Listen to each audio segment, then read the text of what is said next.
नमस्कार मित्रों, हम कार्बनिक यौगिकों का नामांकन पढ़ रहे थे। उसमें हमने रूट पद्धति पढ़ ली और व्युत्पन्न के बारे में हम पढ़ रहे थे। व्युत्पन्न के कुछ उदाहरण हमने पढ़ लिए थे, जैसे मेथेन का पढ़ लिया था, कार्बन का हम पढ़ रहे थे। और परिभाषा आप जानते हैं कि इसमें क्या करते हैं, एक को हम आधार मानते हैं, ठीक है। तो अब हमें व्युत्पन्न के बाद में हम कल उदाहरण पढ़ लेते कि कार्बन का उदाहरण लेते हैं यहाँ पे। तो और देखते हैं उदाहरण की बात करें यहाँ पे। तो कार्बन क्या होता है आपका CH3 आपका OH होता है। कार्बन को हमें जैसे उसमें पढ़ा था, रूट में पढ़ा था। तो क्या पढ़ा था रूट में हमने कास्ट स्प्लिट पढ़ा था, ठीक है। तो इसमें हम नामांकन की बात करें, जैसे वो देखते हैं इसके नामांकन की बात करते हैं। CH, उसके बाद में आपका CH2 और आपका CH3, ठीक है। और यहाँ पर आएगा आपका OH आएगा। उसके बाद में बात करते हैं कि कार्बन की वैलेंस और यहाँ पे चिपका सकते हैं, CH3 चिपका सकते हैं। अब इसका हमें व्युत्पन्न नाम लिखना है। तो व्युत्पन्न नाम लिखेंगे तो पहले मैंने क्या बोला था कि जो आपकी व्युत्पन्न पद्धति होती है इसमें किसी एक को आधार माना जाता है। तो यहाँ पर क्या करेंगे, हम इस कास्ट स्प्लिट या कार्बन क्या मानते हैं, आधार मानते हैं। क्या कहेंगे इसे, कास्ट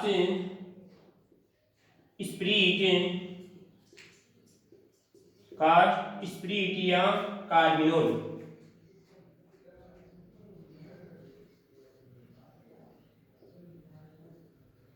कोई दिक्कत नहीं आती किसी को इसमें भाई। ये आधार तो रहा हमारा CH-OH की बात करते हैं, ये तो क्या है आपका कार्बिनोल। उसके बाद जो बच रहे हैं, जैसे आपका CH3 है, उसके बाद में आपका CH3 आपका CH2 है, इसका भी नाम चिपकाना है। तो इसको तो क्या कहते हैं, इसको कहते हैं मैथिल कहते हैं। तो ये हो जाएगा आपका मैथिल, ठीक है। इसको क्या कहते हैं, एथिल कहते हैं, ठीक है। तो नाम चिपका तो क्या करना है बस, तो यहाँ पे इसका नाम लिखेंगे आप एथिल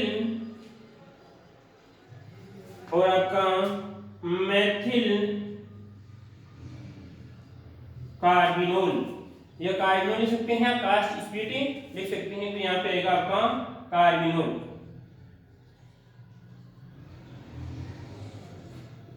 कोई दिक्कत नहीं आती किसी को, इस प्रकार लिख सकते हो इसमें। और उदाहरण की बात करते हैं और देखते हैं उदाहरण, देख लिया होगा सभी ने। बस व्युत्पन्न ये कहती है कि किसी एक को आधार मान के अन्य को हम उसका नाम लिखते हैं, बस। जैसे मैंने कल बताया था, एक यादव का मैंने उदाहरण लिया था आपके सामने। इसी प्रकार हम बात करते हैं आपका CH, ये बात करते हैं, बात देख लेंगे तो वैलेंसी कम हो गया आपका OH, और यहाँ पर आएगा आपका CH2 और आपका ये CH3, ठीक है। तो अभी तो वैलेंसी 2 ही हुई है कार्बन की, तो हम यहाँ पे और चिपका सकते हैं। तो यहाँ पे रहेगा आपका CH3, ठीक है। उसके बाद में यहाँ पर देखिए ये कार्बन है आपका, और यहाँ पर आएगा CH3 और आपका ये CH3 और आपका ये H, ठीक है। तो इसका नाम लिखना है। तो नाम लिखना है तो पहले मैंने बताया कि हमें आधार मानना है। आधार यहाँ पे किसको मान रहे हैं, अभी हम इस कार्बिनोल को आधार मान रहे हैं। किसको मान रहे हैं, कार्बिनोल को आधार मान रहे हैं, या कास्ट स्प्लिट, कार्बिनोल या कास्ट स्प्लिट को हम आधार मान रहे हैं, ठीक है। तो ये तो रहेगा हमारा आधार रहेगा, कोई समस्या नहीं किसी। उसके बाद देखना है कि इसका नाम क्या होता है, इसका नाम क्या होता है और इसका नाम क्या होता है। तो शायद आप इसका नाम तो जान गए होंगे, इसका नाम तो क्या होता है, एथिल होता है। क्या होता है, एथिल, ठीक है। और इसके नाम की बात करते हैं, इसका क्या होता है, मैथिल। मैथिल क्या होता है आपका, मैथिल, ठीक है। अब देखिए इसकी बात करते हैं। इसके अगर नाम की बात करें तो वैसे तो क्या होगा, ये आपका प्रोपिल होना चाहिए। परंतु पिछली क्लास में मैंने आपको बताया था कि जो इस प्रकार की आपको संरचना दिखाई देती है उसे क्या कहते हैं, हम आइसो कहते हैं। ठीक है, तो इसका नाम क्या होगा, इसके अगर नाम की बात करते हैं तो इसका नाम रहेगा आइसो प्रोपिल। क्या रहेगा, आइसोप्रोपिल। ठीक है, ये तो जो इसकी बात, जब हम बात करते हैं इस कार्बोनों से बात करते हैं, जो कार्बनिक पदार्थ जुड़े हुए थे उसका नाम है। अब हम पूरे का नाम लिखते हैं इसमें, तो हमें नाम लिखे यहाँ पे, तो नाम चिपकाना इसका एथिल, एथिल, उसके बाद में आएगा आपका आइसोप्रोपिल, आइसोप्रोपिल मेथिल, उसके बाद में आधा क्या आपका कार्बिनोल। तो यहां पर आएगा आपका कार्बिनोल। कोई दिक्कत नहीं आ रही किसी को इसमें? अब देखो कुछ विद्यार्थी की समस्या ये हो रही है कि सर हम अगर बात करें तो एथिल की जगह मैथिल ले सकते हैं, क्योंकि ये आईयूपीएसी पद्धति नहीं है, इसमें यहाँ पर हमें कोई अंग्रेजी वाला मेथड नहीं दे रहे। इसमें आप मैथिल की जगह यहाँ पर आपका इस पर मैथिल लें, आइसो आपका एथिल कार्बोल भी हो सकता है। ठीक है, इसी प्रकार हम बात करते हैं कि आपका मैथिल आइसो आपका एथिल कार्बोल भी हो सकता है। परंतु अगर हम थोड़ी बहुत अगर बात करें हम भी, तो अगर अंग्रेजी वर्णमाला को ध्यान में रखें तो आप क्या रहेगा, ये थोड़ा नाम उपयुक्त रहेगा आपका iso ethyl isopropyl methyl carbinol. ठीक है, कोई समस्या आ रही है इसमें? ठीक है, अब हम बात करते हैं और आधार की बात करें तो आधार देखो यहाँ पर, और ये तो कुछ कार्बिनोल की उदाहरण थी।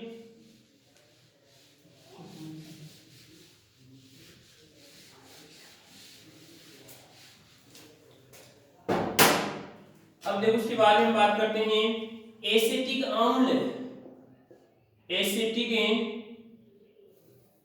अम्ल। तो पहली बात तो आपको सूत्र याद होना चाहिए, कल मैंने बताया था इसमें, पिछली क्लास में बताया था आपको कि एसिटिक अम्ल सिरके की बात करते हैं, सिरके से इसकी उत्पत्ति होती है। तो सिरके को क्या कहते हैं, लेटिन नाम क्या होता है सिरके का, सिरके का लेटिन नाम बात करते हैं एसिटम होता है। इसी कारण इसका नाम क्या पड़ा था, उत्पत्ति में एसिटिक अम्ल पड़ा था। सूत्र क्या होता है इसका, CH3COOH। ठीक है, कोई दिक्कत? अब हम बात करें यहाँ पर, जैसे कोई भी हम बात करते हैं CH2C डबल बंद आपका वो आएगा। उसके बाद में हम देखते हैं कि यहाँ पर देखिए आपका CH2 और आपका CH3, कौन सा नाम लिखना है, इसका व्युत्पन्न नाम लिखना है। ठीक है, तो व्युत्पन्न नाम लिखेंगे तो पहले मैंने बताया कि व्युत्पन्न ये कहती है कि किसी एक को हम क्या मानते हैं, आधार मानते हैं। तो यहाँ पर क्या करेंगे, हम एक को आधार मानेंगे, तो ये आपका आधार रहेगा। ठीक है, उसके बाद में इसका नाम चिपका दो, इसका नाम क्या रहेगा, एथिल लेवेथिल, और ये क्या रहेगा आपका, यहाँ पर क्या आएगा, यहाँ पर बात करते हैं एसिटिक अम्ल, क्या रहेगा, एसिटिक अम्ल। नाम क्या बनेगा आपका, तो नाम की बात करते हैं जो रहेगा आपका एथिल एसिटिक अम्ल। कोई दिक्कत यहाँ किसी को इसमें? ठीक है, इसी प्रकार और उदाहरण लेते हैं। यहाँ पर देखिए CH3CHCOOH हो जाएगा आपका। इसी प्रकार हम बात करते हैं यहाँ पर CH2CH3। तो यहाँ पर देखिए इस कार्बन की बात करते हैं तो वैलेंसी पूरी हो रही है कार्बन की, कितनी है यहाँ पर 3 रे, कितनी हो रही है आपकी 4 हो रही है। तो नाम चिपका दें इसका, तो नाम चिपकाएं तो पहले इसको आधार मान लीजिए आप, तो इसको हम क्या करते हैं, इसको आधार मान लिया। ठीक है, उसके बाद में ये तो क्या रहेगा आपका मैथिल रहेगा, क्या रहेगा आपका मैथिल। ठीक है, और ये क्या रहेगा आपका एथिल लेवेथिल आ गया। कोई समस्या? उसके बाद में क्या नाम लिखना है, ये आपका एसिटिक अम्ल है, एसिटिक अम्ल। ठीक है, तो नाम लिखिए, इसमें नाम रहेगा इसका एथिल मेथिल क्या रहेगा आगे, एसिटिक अम्ल। बोलो कोई समस्या? ये थी हमारी व्युत्पन्न पद्धति। इसमें हमने मेथेन का पढ़ लिया, कार्बोन का पढ़ लिया और हमने एसिटिक अम्ल का उदाहरण पढ़ लिया। कोई समस्या? अब हम बात करते हैं कि जो हमने तीन पद्धतियों की बात की थी, पहली कौन सी थी हमारी, रूढ़ पद्धति थी, और दूसरी कौन सी थी, व्युत्पन्न पद्धति थी, और तीसरी कौन सी थी हमारी, IUPAC, international union of pure and applied chemistry. ठीक है, उस पद्धति की हम बात करते हैं। जो आपकी ये तीसरी पद्धति है, कौन सी तीसरी, IUPAC। ठीक है, तो यहां पर बात करते हैं इसकी फुल फॉर्म क्या होगी, इंटरनेशनल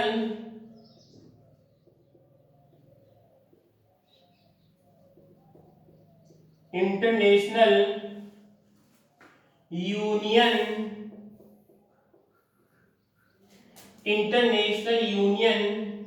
ऑफ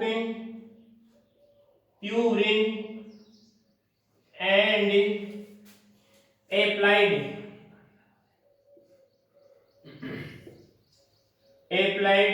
केमिस्ट्री।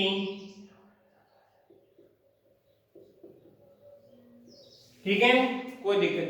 तो पहली बात तो हम बात करते हैं कि ये अपने आप में क्वेश्चन है कि IUPAC की फुल फॉर्म क्या होती है। तो हम बात करते हैं international union of pure and applied chemistry.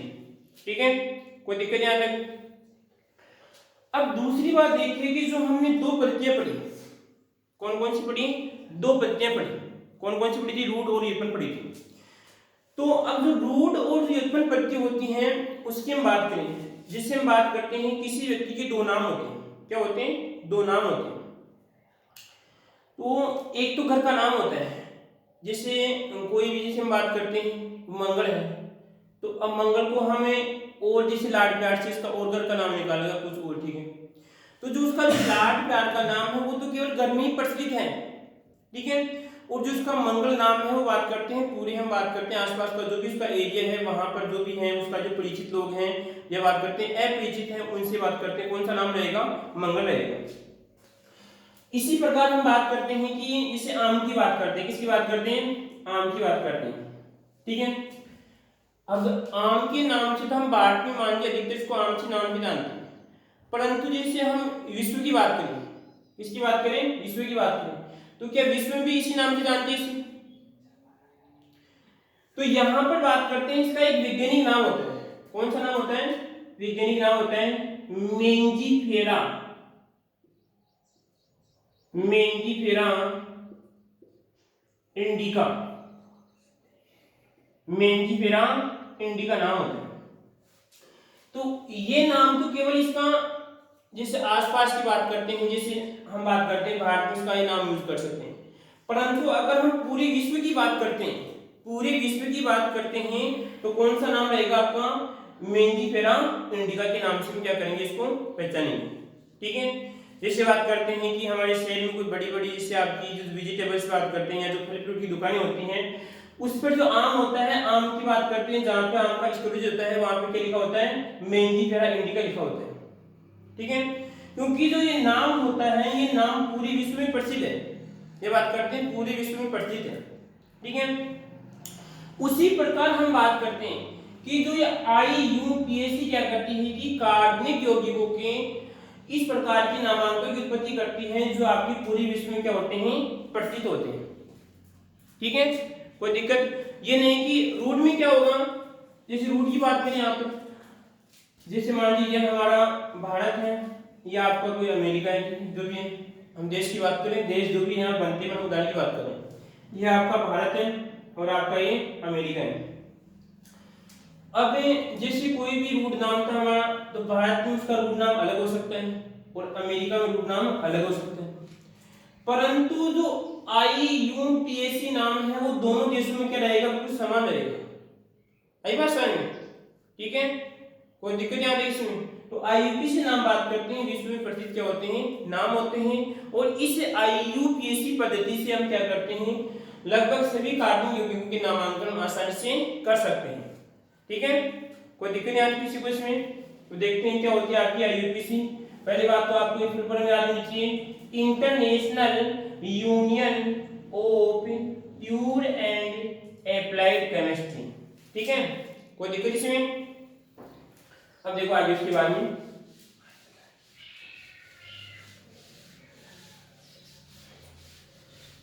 तो किस प्रकार नामांकन क्या देखते हैं यहाँ पर।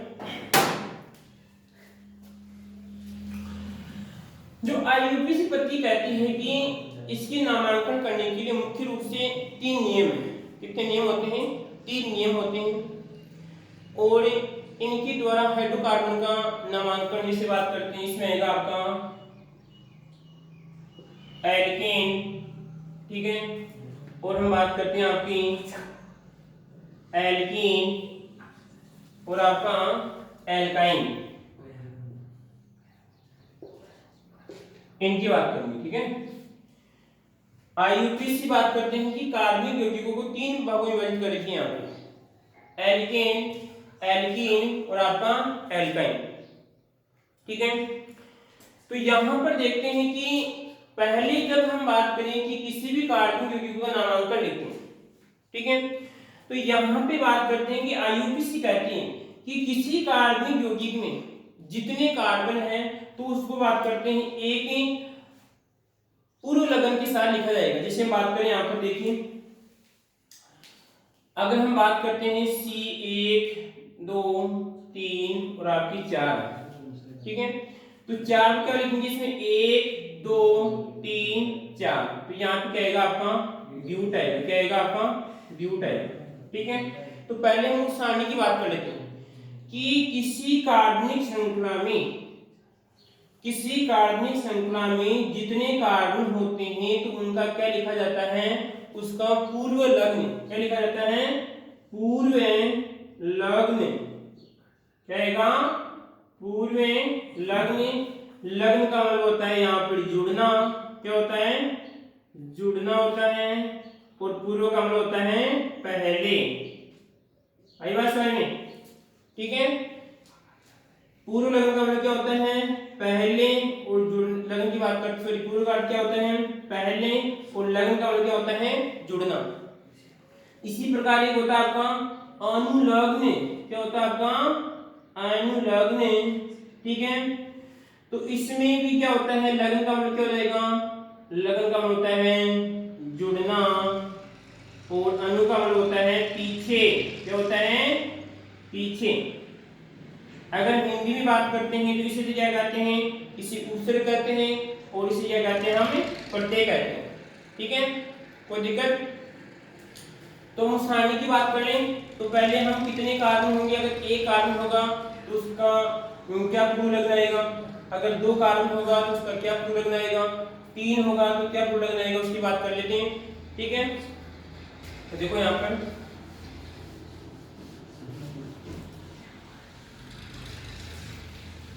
तो परिभाषा क्या बनेगी इसकी, अगर हम बात करें IUPAC की बात करते हैं, कार्बनिक यौगिकों की वह पद्धति जिसमें संपूर्ण कार्बनिक यौगिकों को हम नामांकन लिख सकते हैं, और ये पद्धति इंटरनेशनल की बात करते हैं, विश्व प्रसिद्ध पद्धति होती है।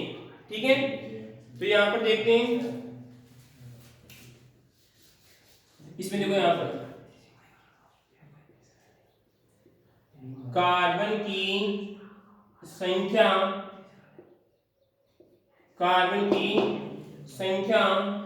और यहाँ पर क्या आएगा उसका पूर्व लग्न, यहाँ पर आएगा उसका पूर्व लग्न। कोई दिक्कत किसी को इसमें? अगर आपको याद करना है ठीक है, किस प्रकार याद करें वो भी हम देखेंगे। ठीक है, जैसे मान लीजिए कार्बन, किसी कार्बन श्रृंखला में कितने कार्बन है, जैसे यहाँ पर बात करते हैं, यहाँ पे सिर्फ एक कार्बन है, कितना है, एक कार्बन, जैसे लिखेंगे C1 लिखेंगे, क्या लिखेंगे इसे, C1 लिखेंगे, तो यहाँ पे इसका आएगा मैथ, क्या आएगा इसका, मैथ आएगा। ठीक है, इसी प्रकार हम बात करते हैं यहाँ पर कि दो कार्बन है, जिससे बात करते हैं, एक और आपका दो कार्बन है। ठीक है, इसी क्या लिखेंगे, C2 आएगा यहाँ पर, तो C2 क्या लिखेंगे आप, मैथ क्या आएगा आपका एट। ठीक है, इसी प्रकार यहाँ पे क्या आएगा आपका C3, इसको क्या लिखेंगे हम, प्रोप, क्या आएगा प्रोप।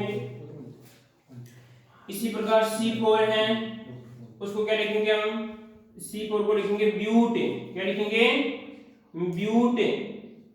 ठीक है, इसी प्रकार बात करते हैं C5, किसकी बात करते हैं, C5 में को लिखेंगे हम पेंट, क्या लिखेंगे पेंट। और हम बात करते हैं C6 को क्या लिखेंगे हेक्स, क्या लिखेंगे हेक्स। इसी प्रकार C7 को लिखेंगे हमें हेप्टे, क्या लिखेंगे हेप्टे। और यहाँ पर C8 कहने का मतलब किसी कार्बनिक श्रृंखला में कितने कार्बन होते हैं, 8 कार्बन, तो क्या आएगा यहाँ पर, ये आएगा। इसके बाद में यहाँ पर ऑक्टेन, क्या आएगा आपका ऑक्टेन। ठीक है, और उदाहरण की बात करें तो यहाँ पर देख सकते हैं, यहाँ पर लिख सकता हूँ वापस। ठीक है, तो यहाँ पर लिखें कितने हो गए, 8 तक हो गए। तो यहाँ पर आएगा C9, अगर किसी कार्बनिक श्रृंखला में 9 कार्बन है तो उसे क्या लिखेंगे हमें नॉन। ध्यान रखना अभी एक इसका अंतर और आएगा, क्या आएगा आपका नॉन आएगा। ठीक है, इसी प्रकार अगर C10 हो, किसी कार्बनिक श्रृंखला में 10 कार्बन हो तो क्या आएगा आपका डेक। अब वैसे तो सभी को याद होंगे, सॉरी डेक आएगा यहाँ पर, डेका तो आगे आएगा, परंतु हम बात करें थोड़ा बहुत याद करें कि दैनिक जीवन किस प्रकार याद करें। जैसे मान लीजिए आपको कोई 10 तक कोई वस्तुएं गिननी है आपको, ठीक है, या आपको 10 तक जो भी कोई नोट गिने तो आप किस भाषा में लिखिए आप जैसे एड, मैथ और आपका prop, but, pent, hex, hept, oct. जैसे मान लीजिए आपके पास कोई 8 वस्तुएं तो आप उसे क्या बोलो, ऑक्ट बोलो। ठीक है, आपके पास जैसे मान लीजिए 6 वस्तुएं, क्या बोलो आप हेक्स बोलो। ठीक है, अरे जिस प्रकार जैसे बात करते हैं हिंदी इंग्लिश लैंग्वेज होती है तो केमिस्ट्री लैंग्वेज बना लो याद करने के लिए, तो यहाँ पे रहेगा 5 है तो पेंट बोलो। ठीक है, अगर मान लीजिए कोई चीज 10 है तो क्या बोलो डेक बोलो। अरे भाई ये तो डेक है, कितनी है डेक है। फिर उस अगले को समझाओ आप, तो आप जब समझाएंगे तो आपको ये चीज याद हो जाएगी। आई बात समझ में। जैसे मान लीजिए कोई 9 वस्तुएं हैं, आप कहेंगे कि नॉन है, ठीक है, तो आप उसे समझाओ कि ये नॉन है, फिर वो कहेगा नॉन क्या है, तो उसको समझेगी 9 वस्तुएं। ठीक है, आया कुछ समझ में। इस प्रकार आप इस 10 को याद कर सकते हैं। क्या था ये कि कार्बनिक श्रृंखला में कितने कार्बन हैं उसके आधार पर बात करते हैं, इसका नाम लिखते हैं, क्या आएगा आपका पूर्व लग्न। लग्न का मतलब होता है जुड़ना होता है, ठीक है, और पूर्व का मतलब होता है पहले, इसे क्या कहते हैं हम उपसर्ग कहते हैं। कोई दिक्कत। उसके बाद में हम बात करते हैं, ये तो कहते हैं आपकी ये सारणी आपको याद होनी चाहिए। याद के इस प्रकार याद करो, याद भी तो आप भूल जाओगे, आपस मैंने बताया इस प्रकार याद करेंगे तो आप कभी नहीं भूलेंगे। अगर आपको 5 व्यक्ति दिखते हैं तो आप कहेंगे पेंट है, फिर वो कहेंगे क्या बोल रहे हैं, अरे आप पेंट का मतलब 5 हो। ठीक है, इस प्रकार से समझो आप। अब आगे बात करते हैं यहाँ पर कि अगर किसी कार्बनिक श्रृंखला में अगर मान लीजिए सिंगल बंध हो, ये तो किसकी बात की थी हमने, पूर्व लग्न की बात की थी। अब बात करते हैं हम अनुलग्न की बात करते हैं। तो यहां पर क्या आएगा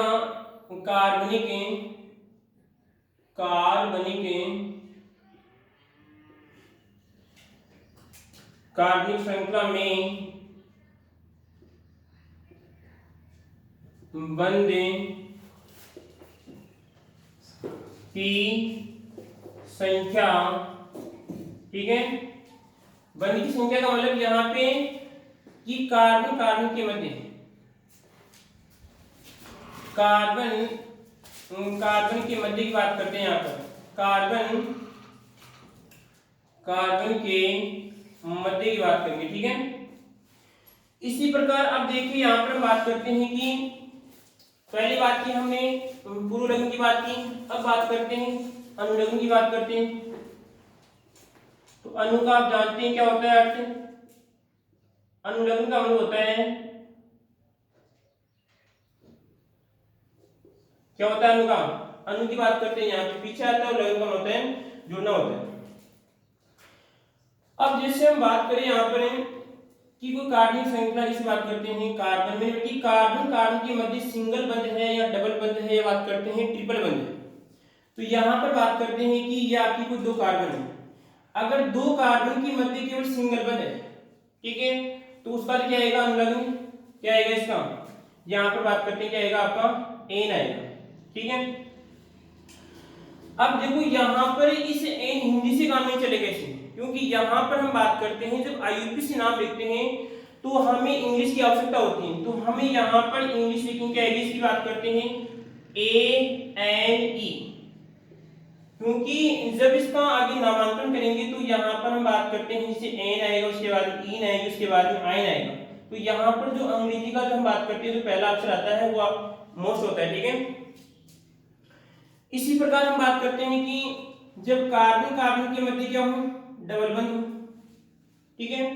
तो कोई कार्बनिक श्रृंखला है, उस कार्बनिक श्रृंखला में कार्बन के मध्य क्या हो, डबल बंध हो, तो यहाँ पे क्या आएगा, तो यहाँ पर आएगा आपका ईन, क्या आएगा आपका ईन आएगा, यहाँ पर लिखेंगे ENE आएगा, ठीक है, कोई दिक्कत इसमें।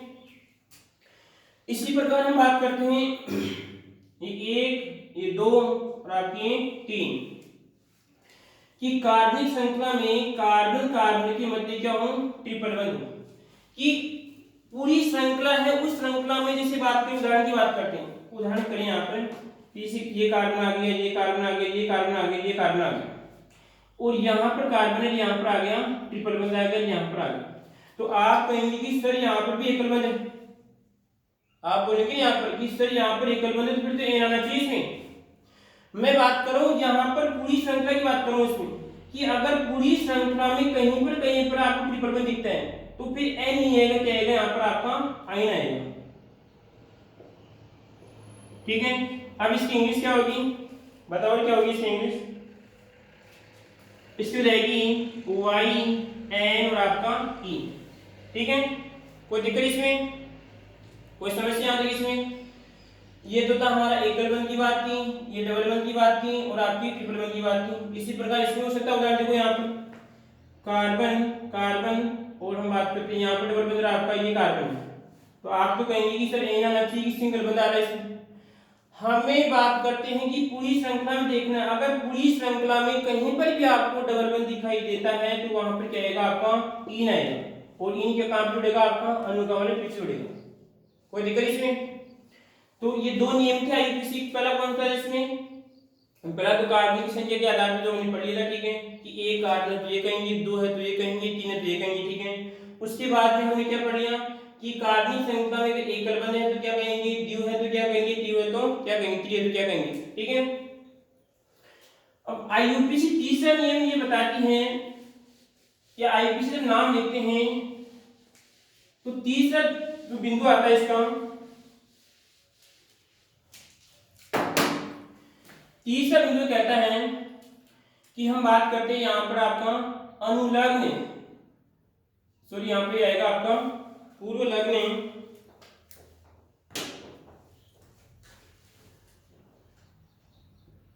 पूर्व लग्न व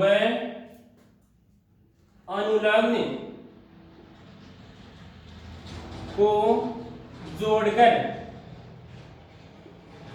क्या लिखते हैं आपका IUPAC नाम लिखते हैं, ठीक है। कोई दिक्कत नहीं आ रही किसी को इसमें। तीन नियम थे, पहला नियम क्या करते हैं, पहले हम पूर्व लग्न की पहचान करते हैं, उसके बाद क्या करते हैं अनुलग्न की पहचान करते हैं, उसके बाद हम क्या करते हैं पूर्व लग्न व अनुलग्न को जोड़कर क्या करते हैं आईयूपीएसी नाम लिखते हैं। जैसे एक नाम लिखते हैं यहाँ पर, तो जो भी है सी, ये कार्बन आएगा, ये कार्बन है, ये कार्बन है और आपका ये कार्बन है, ठीक है। तो पहले तो वो बात याद कीजिए कि हमें पहले बात तो इसकी कार्बन की वैलेंसी पूरी करनी है, ठीक है। तो इसकी जो एक वैलेंसी है तो यहाँ पे कितना आएगा, अगर हम बात करते हैं तो इस प्रकार आएगा, अगर इस प्रकार लिखते हैं इसको, H आएगा, ये H हो जाएगा आपका, ये H हो जाएगा, ठीक है। इसमें देखिए कितने आएंगे बताओ, इसमें कितने आएंगे, 2 आएंगे।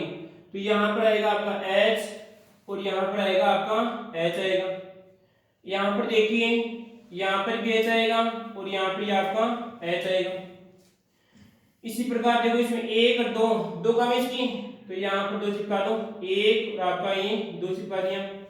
इसी प्रकार हम बात करते हैं, इसका रहेगा H और इसका आएगा H और इसका आएगा आपका H।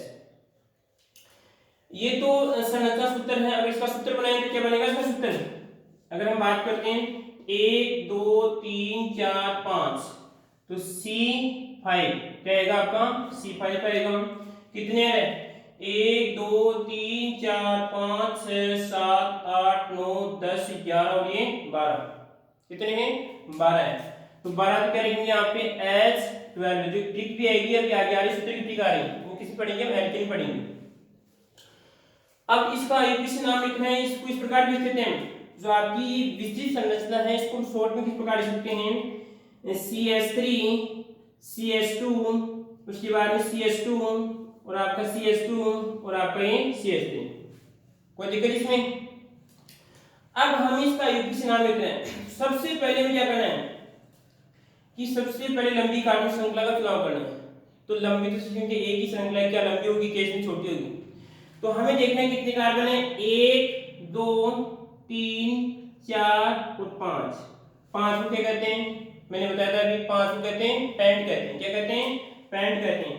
तो यहाँ पर आएगा आपका पेंट, ये क्या कहलाएगा आपका, ये कहलाएगा आपका पूर्व लग्न, ये कहलाएगा आपका पूर्व लग्न, जो हमने पढ़ा था, ठीक है। अब पहचान करनी है कि इस कार्बनिक श्रृंखला में कार्बन कार्बन के मध्य, कार्बन कार्बन के मध्य की बात करें तो पूरा क्या है यहाँ पे सिंगल बंध है, आई बात समझ में। यहाँ पर भी सिंगल है, यहाँ पर भी सिंगल है, यहाँ पर भी सिंगल है, यहाँ पर भी सिंगल है, ठीक है। तो यहाँ पर क्या आएगा पेंट, तो यहाँ पे क्या बनेगा उसके बाद में मैंने क्या बताया था, अगर पूरी श्रृंखला में एकल बंध क्या आएगा आपका एन आएगा, क्या आएगा, तो यहाँ पर जाएगा आपका एन आएगा और ये क्या कहलाएगा आपका अनुलग्न, क्या आएगा आपका अनुलग्न। कोई समस्या। आईयूपीएसी का पहला नियम था पूर्व लग्न की पहचान करना, दूसरा नियम क्या था, अनुलग्न की पहचान करना, तीसरा नियम क्या था कि पूर्व लग्न और अनुलग्न को पहचान कर, पूर्व लग्न व अनुलग्न को पहचान करें और दोनों को जोड़ क्या करते हैं, आईयूपीएसी नाम लेते हैं। अब देश के नौजवानों, थोड़ी बहुत अगर आपको नाम जोड़ने के लिए आपको यहाँ पर हिंदी की भी आवश्यकता है, यानी कहने का हम बात करते हैं आपको संधि भी आनी चाहिए, ठीक है। तो किस प्रकार जोड़िए, तो यहाँ पर आपका ये पेंट और आपका ये एन, तो एन की मात्रा उसकी ऊपर आ जाएगी इसमें, तो यहाँ पे क्या रहेगा आपका पेंटेन, कोई दिक्कत इसमें, ये इसका आईयूपीएसी नाम है। कौन सा नाम इसका, आईयूपीएसी नाम, ठीक है। कोई दिक्कत इसमें, कोई समस्या। अब देखो उसके बाद में और उदाहरण की बात करें और देखते हैं, इसके अलावा एक उदाहरण लेते हैं, फिर हम स्टार्ट करेंगे एल्केन का नामांकन, ठीक है।